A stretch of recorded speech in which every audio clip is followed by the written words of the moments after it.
you got motion, you're on a whole nother level. You're making moves, getting that bag.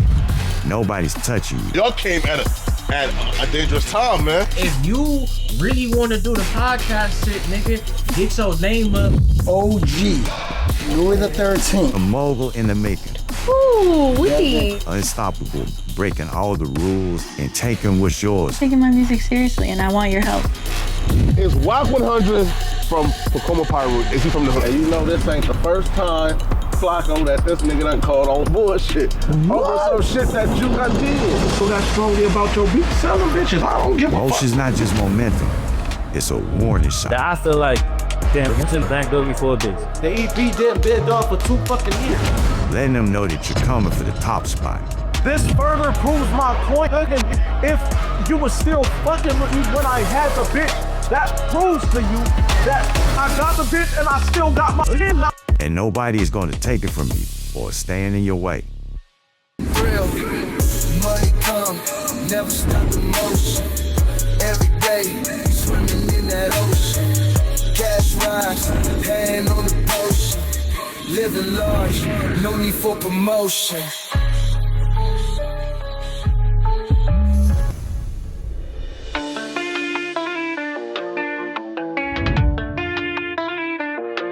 City of angels, streets like a flip.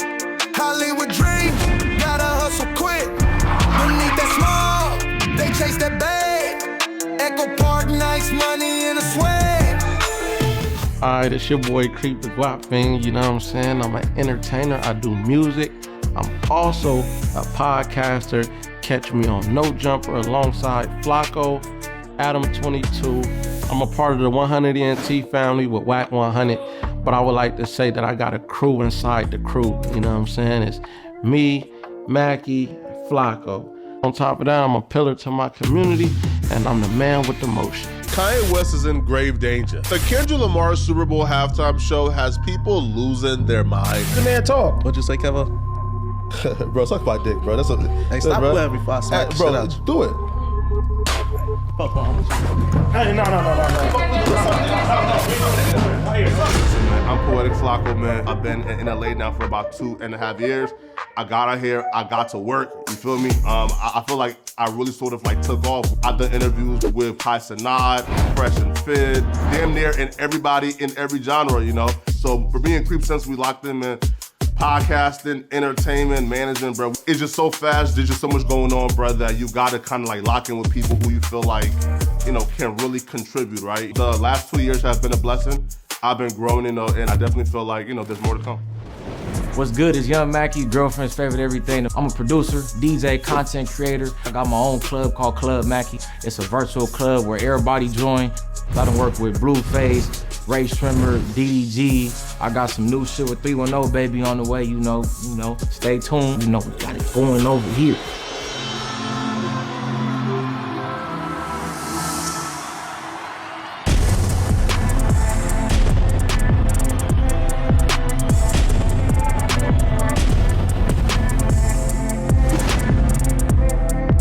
Me and the studio kind of got like a love-hate relationship, I like to say.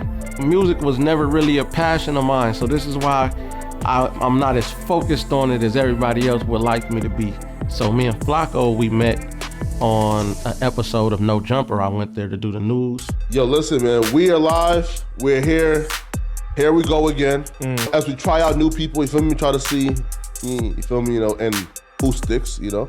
Right, we're finna see what work for the show, man. You never know if we're gonna have unknown niggas coming back, or if they is coming, we don't know. So we out here doing our thing, you feel me?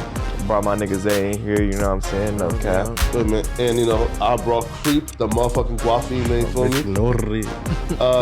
And he's a LA dude, but he dresses like he's from Chicago. This nigga crazy. Here he go. Everybody say that same shit. Me and Flacco kind of had good chemistry on camera. Creep the Guafi, man. And a guafi means that you will do anything for that guap. Not anything. Yeah, you know where he's going, man. Come on, Reached out to me and told me that he wanted to see more of me on No Jumper, so I started coming around until he put me on the show permanently, and we're here now.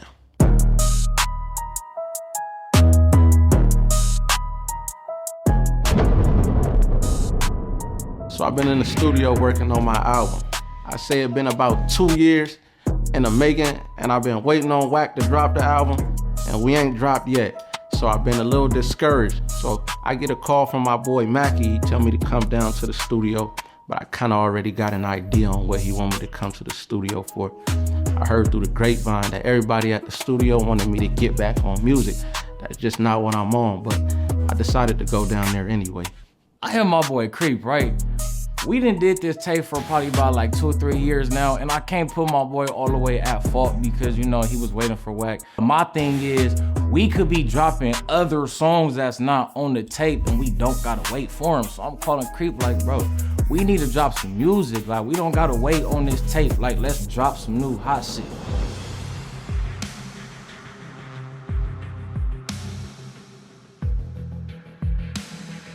I go in to see what these niggas is talking about. I walk in the studio, it's already like 10 niggas in here. So to me, I'm already feeling set up. What's the deal, my dog? Let's tell a bro about that meeting. So look, for me and Mike that had a meeting, feel me, talking on the phone, felt like you should start focusing on your EP. You got a whole EP up in the computer. I'm already knowing niggas then, you feel me, been on tour, you know, with Jaden, nigga been, you feel me, Bravo the Bag Chaser and all that, but nigga, you need to start focusing on this EP. Nigga, you could really start headlining these shows instead of going to they shows. When I get in there, everybody get to telling me about what the fuck they think that I should be doing. And I feel like the only thing that matters is what I feel like I should be doing. Bottom line is this, my nigga. My EP been done for a year and what? Like a year and a half? Shit, probably longer than that. Okay, so when did Wack tell me to get the EP done? I'm already knowing that, but like at this point, I don't know what the fuck y'all want me to do. Like, so like all that having a meeting and behind my back or whatever the fuck y'all, hey, bro, I'm podcasting, I'm doing shows, I'm doing everything I'm damn near supposed to do. So nigga, whenever Wack ready to move on that EP, we'll move on that EP. I feel that, but nigga, we could be pushing the button on that shit, nigga. We could be pushing that shit for us, bro. But nigga, that's some shit that you gotta be button there, Mackie. You know that niggas is talking about pressing a button. What button is gonna be pressed? Nigga, the button that I press is podcasting. If I'm giving you all these beats, and again, when niggas could be going to these sessions and giving you beats to mainstream artists, and niggas been having this shit in the computer for 2 years, nigga, we can't wait. Sell the beats then, nigga. Like, look, you gotta drop this. Bro, it's just that simple.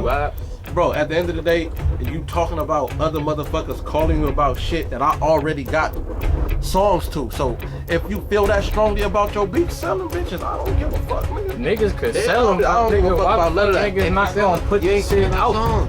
These are beats that been sitting for 2 years and the beats is hard. I could go sell them beats. I can go give them beats to other artists, pull up to different studio sessions. It's still business at the end of the day. So it's like, I'm not finna have no beats sitting there. We're not gonna go sell the beats. Bottom line, if you think I need a Mackie beat in order to sell a record, no. I don't think Mackie is saying that. No, it's just that simple, bro. I don't think Mackie is. No, that's not what he's saying. No, chill. Yo, time out. Y'all is tripping, yo. Y'all is tripping, yo. Mackie, I feel what you saying. Creep, you're not understanding what Mackie is saying, though. I think everybody right here agrees that there's a lot of songs that you should release that you're not releasing. And the end of the story. If I wasn't, I thought you was my dog, you feel me?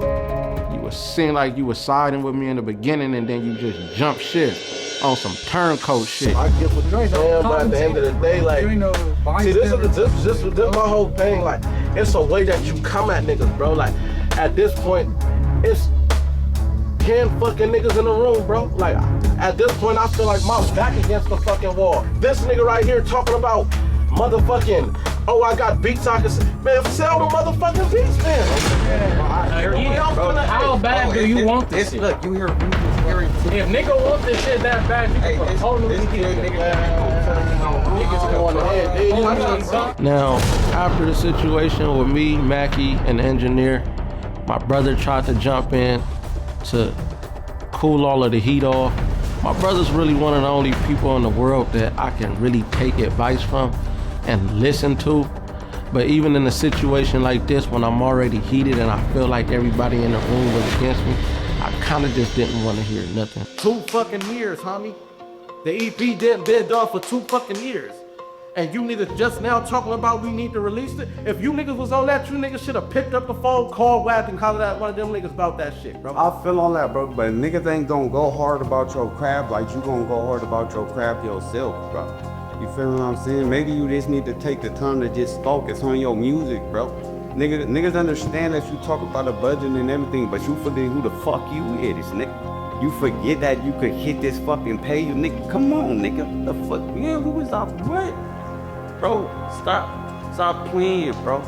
You know what time it is, nigga. It's time to get in that motherfucking bag, bro. I felt like at this point, my brother was against me too. Even though he said he was on what I was on, I didn't feel that at the moment. I felt like everybody in the room was against me. I'm gonna holler at y'all niggas tomorrow, fool. Bro. Hey, you good, bro?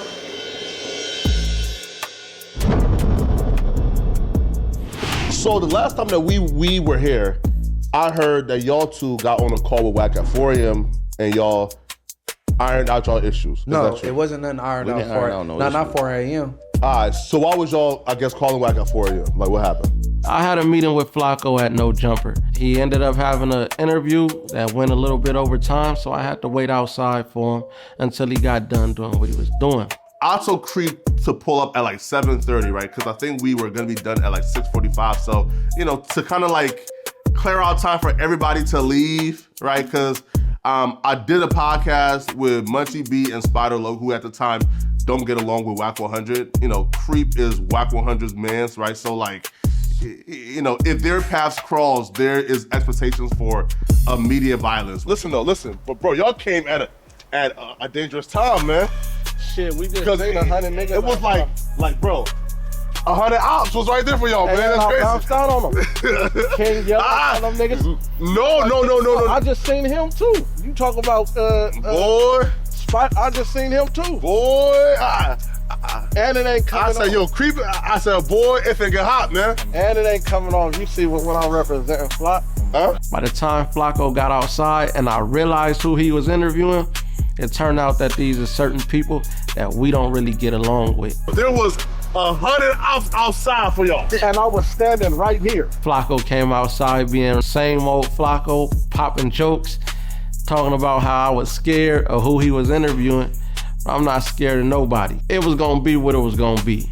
However it turned out. If some shit would have went down there, bruh, I already know the narrative online. Invite somebody, they come to see their enemies and their ops, and they feel like you did this to set them up. But look, hey, Saturday, we got Hood Tour. Yeah, so that's in Wack Hood. That's for Carmel, right? For Carmel, yeah. Okay, so, okay. The dude named Grimy Red. Okay. Hey, listen, Grimy Red don't sound like a... we pulling up on a nigga named Grimy Red. Yeah. Safely. Hey, man. We know how that go. We put in the call and everything gonna be what it's supposed to be. Did you want to run and pod after that, or you want to just pod next Saturday? Yeah, next Saturday. Man, but bro, I wanted to chill and hang out, man, but like I had to go and do other businesses that I couldn't really invite Creep to because, you know, Creep also don't get along with those people.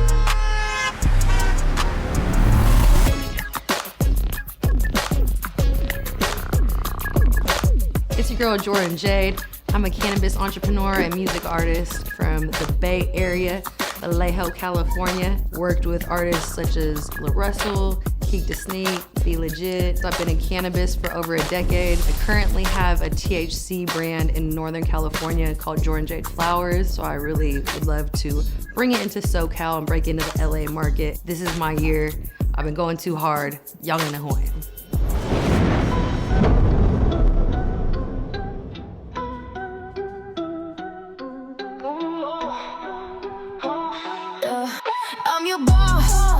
Like a boss. Today I went to go chill with my guy OG Louis the 13th. Super cool dude. We just connected from both being in the cannabis industry forever, being from the culture, you feel me? Move like a boss.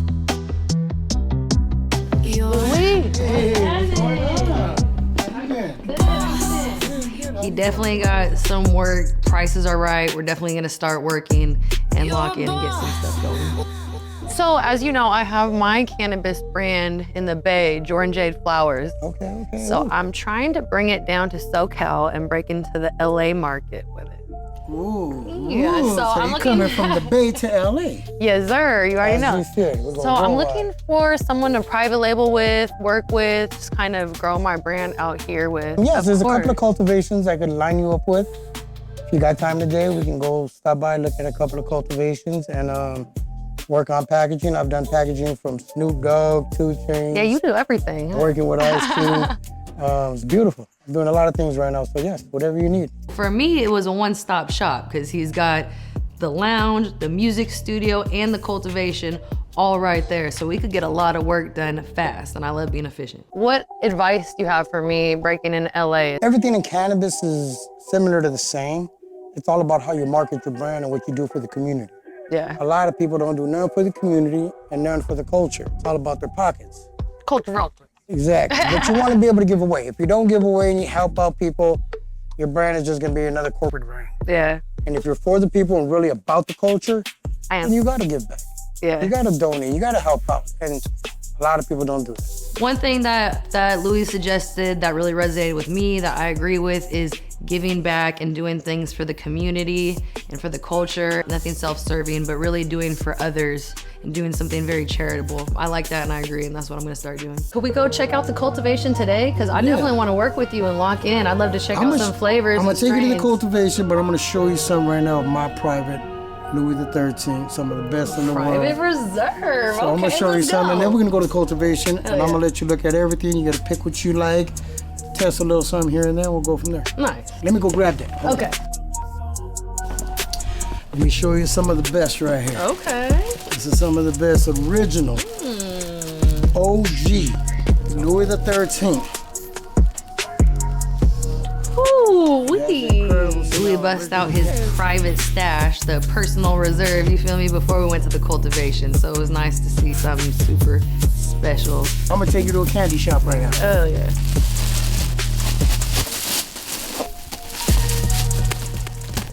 Let's go. There you go.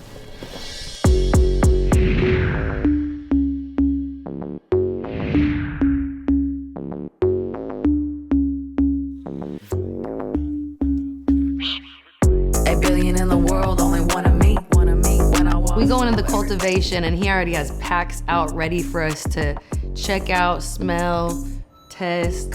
What made everything super bomb to me was it all had the look, it had the nose, it was trimmed right, everything looked right, super crystally, very pretty buds. So we checked out these packs and then he took us into some of the grow rooms just to see the whole cultivation and what their process is.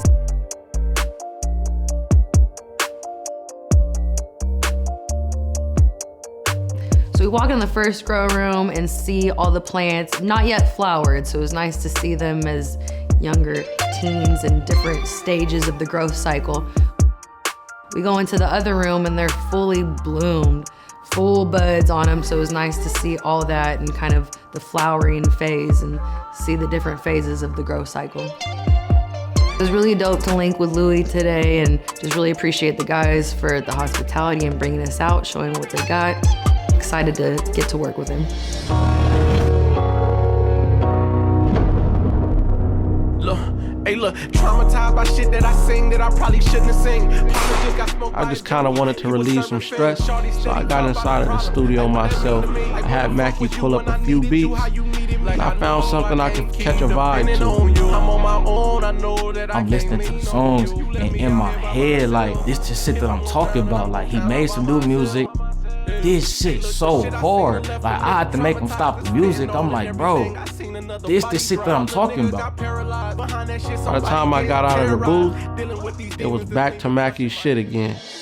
Like, you ever seen what the conversation turned to the last time we had this conversation? And I'm gonna just keep it real. In all honesty, Mackie, like, if you ask me, bro, I think I'm gonna stick with the podcasting, bro. So I'm really not in the mood to listen to anything that Mackie had going on.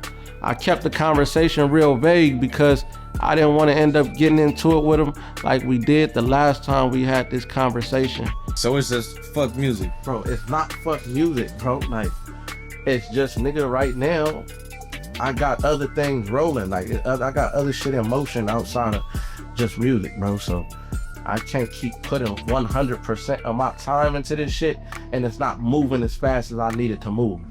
I mean, I get that, but at the same time, it's like, nigga, I'll be like more on your side with that if niggas was actually dropping and putting shit out. Like, they can then record it, they then shot the video, all that shit, but they ain't dropped nothing. Like, I feel like they ain't even try to be an artist. All it is at the end of the day, regardless of how you put it, it's an excuse. Let's start doing it. I'm not saying fuck the tape, but you know what? Actually, yeah, I am saying fuck that tape.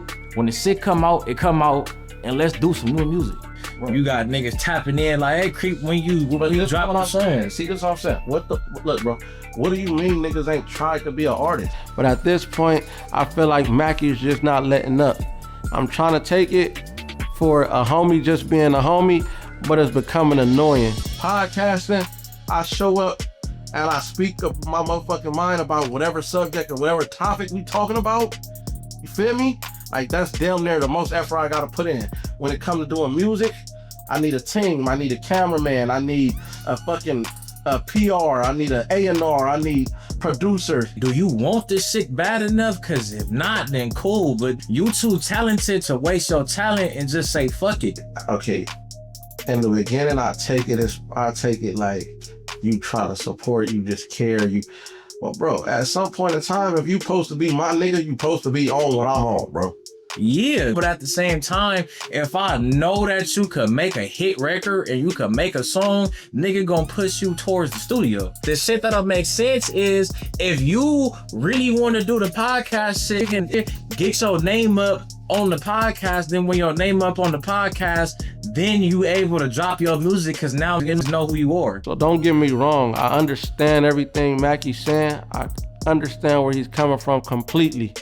But again, I'm just in a different space mentally when it comes to music. But I just felt like he kept pressing the issue. You know how the back of the dollar say, "In God we trust"? In the podcast, I trust, nigga. Bro.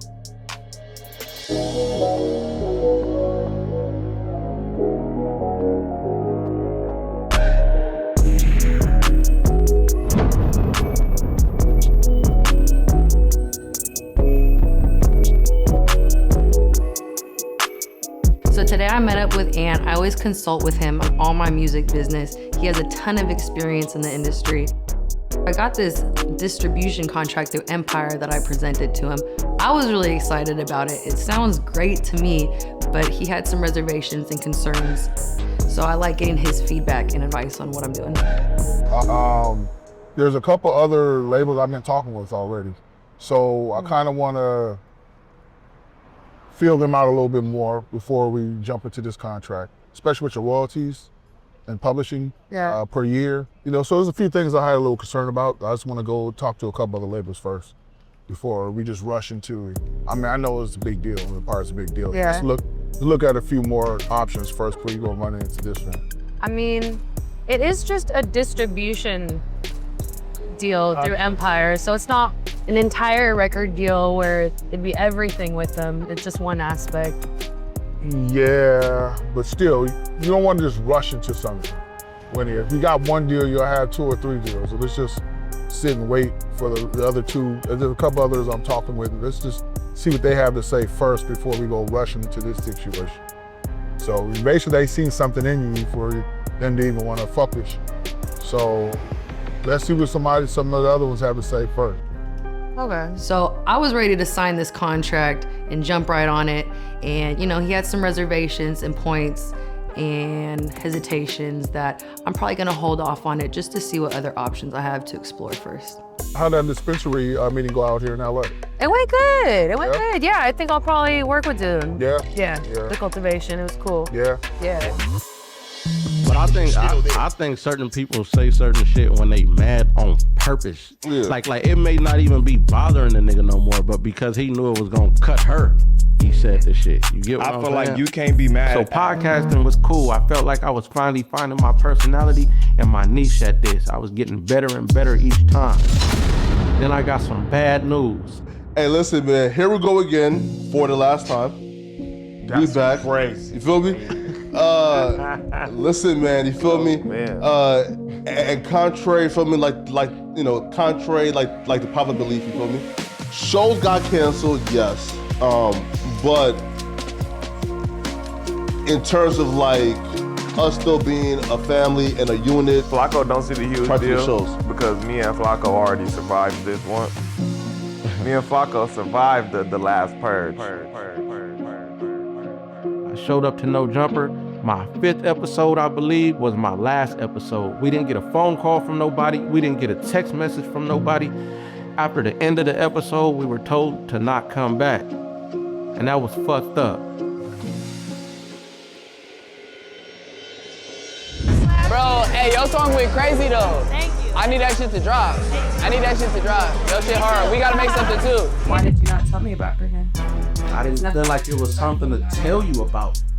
It's music, we worship. And people that have spoken so highly about you have been like, bro, you need to work with Starsky when you're in LA, when you're in Hollywood. I never knew that Spider Loc and Wack was ops. You know everything going on in media, my nigga. Bro, I Stop don't. Playing. I took your advice, nigga, and finally dropped that fucking song, Traumatized. Nigga, I been sold that beat. Wait, what?